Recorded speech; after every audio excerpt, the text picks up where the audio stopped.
আসলে প্রবাদ বাক্য কিছু কিছু সত্য হয়। এটা আমি তো ওজনে কম দেওয়া বাদই দিলাম, আমি সবাইকে বলবো, ভাই আপনারা যারা ব্যবসা করেন কেউ কোনোদিন ওজনে কম দেন না।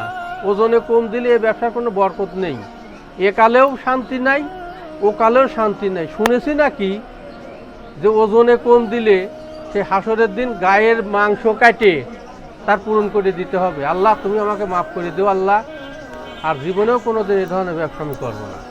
এই তো চাচা, আপনি দেখতেছি সঠিক পথে চলে আসছেন। আসলে সেদিন আমরা অনেক মন খারাপ করছিলাম। যদি আপনি স্বীকার করে নিতেন যে আপনি ওজনে কম দিতেন, তাহলে আমরা তো কিছু বলতাম না। শুধু আমরা আপনাকে বলতে চাচ্ছিলাম সৎ পথে ব্যবসা করেন। সৎ পথে ব্যবসা করলে আল্লাহ খুশি হন। নবী রাসূল সাল্লাল্লাহু আলাইহি সাল্লাম নিজেও ব্যবসা করেছেন। ব্যবসা একটা হালাল জিনিস। এটা যদি আপনি অসৎ পথে করেন তাহলে তো আপনি দুনিয়াতেও শান্তি পাবেন না, আখিরাতেও শান্তি পাবেন না। চাচা, এইভাবে আর মানুষকে ঠকায়েন না।